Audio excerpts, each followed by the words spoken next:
Hello everyone, my name is KelSounds, and in this week's series we're going to be creating wavetables inside of Serum2. I'm just going to show you a few methods that I like to use when creating wavetables, and we're also going to read over some stuff inside of the Serum2 Manual, which actually tells us how to get the best wavetables inside of Serum2. For this week there's only going to be 3 videos. I also want to mention the sample pack that is going to be included with this series will be available to download on my Patreon for my Patreon subscribers, so if you want to go ahead and check that out you can. But yeah, let's go ahead and dive right in. Okay, so I have my Serum2 open here. One of the ways that I like to make a wavetable is by stacking oscillators on top of each other and shaping them with a filter. But before we go ahead and create this wavetable for Serum2, I want to go ahead and show you something interesting inside of the Serum2 manual. And so if you go to Understanding Multi-Cycle Waveforms, page 291, it kind of explains what is the best way to create multi-cycle waveforms. And so I'm going to read some of this. When importing a sound into Serum, it attempts to slice the sound into individual single cycles. Because of the nature of audio, it's generally best to select source sounds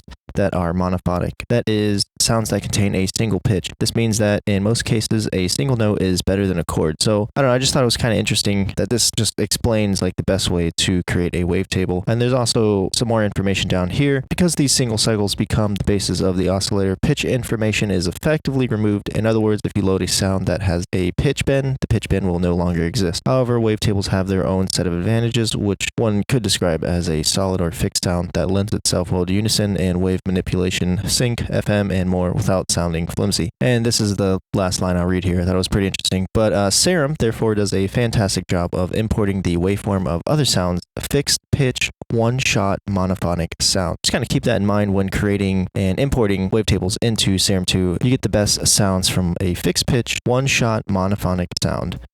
So that's what we're going to be trying to do. Alrighty, so I'm going to go ahead and lay out some MIDI here, and I'm going to set it to a pretty low note. I think I'm going to set it to C0. So let's go ahead and set our note. And so I'm going to go ahead and use oscillator A, B, and C. And like I said before, I like to stack the oscillators on top of each other and shape the sound with a filter. So that's what we're going to go ahead and do. Make sure A, B, and C are going through filter 1.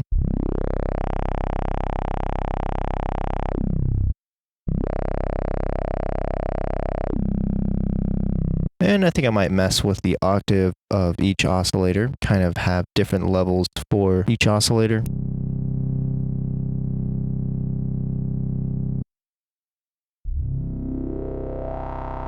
Set the phase randomization to 0. I don't want that moving around. So I want the phase to start at 0 for each oscillator.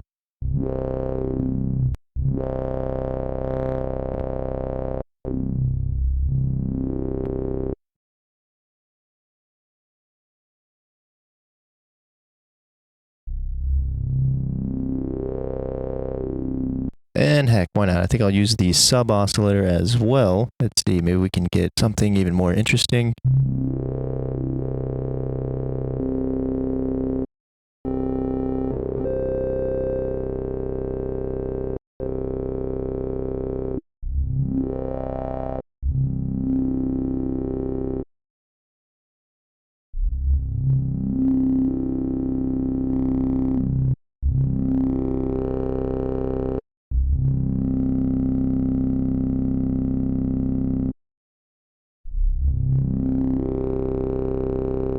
Okay, perfect. I think that's going to be our wavetable. So I'm going to go ahead and configure our cutoff inside of Serum2 and then show it in automation inside of Ableton. And I like the way it sounds around 440 hertz. Is that?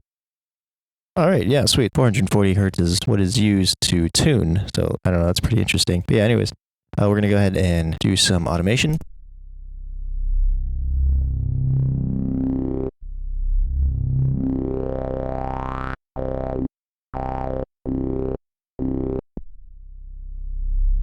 And I think I might add a little bit of distortion, not a whole lot. I'm going to do soft clip. Try not to add too many effects when creating wavetables because then the sound becomes flimsy, I guess kind of like what the manual is saying.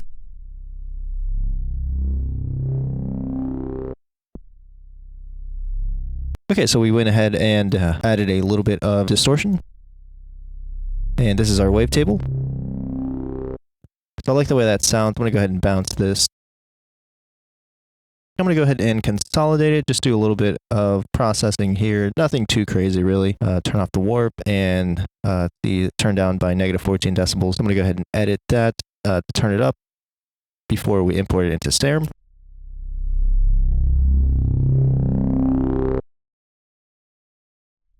All right, now we can go ahead and export this and import it into Serum. So I'm going to find our bounced track here and then export that and then create a folder to keep your wavetables. I'm just going to call this C0 because that's what we recorded it at, and then just call it like Wavetable or something. I'm going to go ahead and insert another MIDI track here, drag and drop our MIDI note, go ahead and activate that, and then we're going to go ahead and find our sample and import it into Serum. So if you go ahead and open up the Wavetable editor, and underneath here where it says enter a formula, I'm just going to type in the note that we used, which is C0.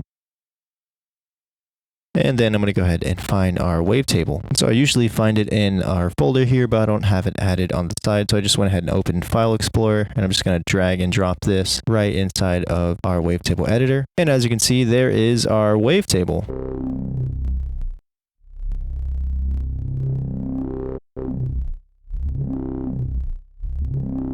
And it sounds a little rough right now. But if we go ahead and process this, so underneath the import and export, there is a process option. I'm just going to go ahead and select for all, remove DC offset, and it just centers the whole wavetable. And then for our morph, I'm just going to go ahead and click crossfade. And it still sounds like our wavetable is not really that smooth. As you can hear, it's got this like buzzing sound that I really don't like. So I'm going to go ahead and for the process, click all, and I'm going to try and fade the edges of the wavetable. So let's see how that sounds.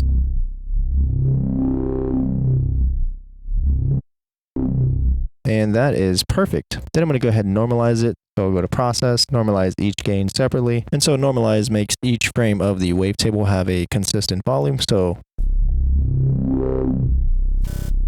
there's this little piece here at the beginning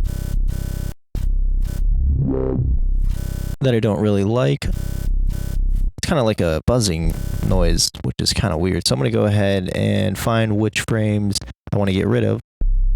So let's see, frame 89 all the way up to frame 1. So come over here, find frame 89.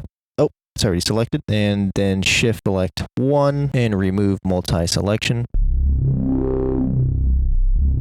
And then now I think I'm going to go ahead and just to make sure, I'm going to hit select crossfade again, just to make sure our wavetable is transitioning smoothly.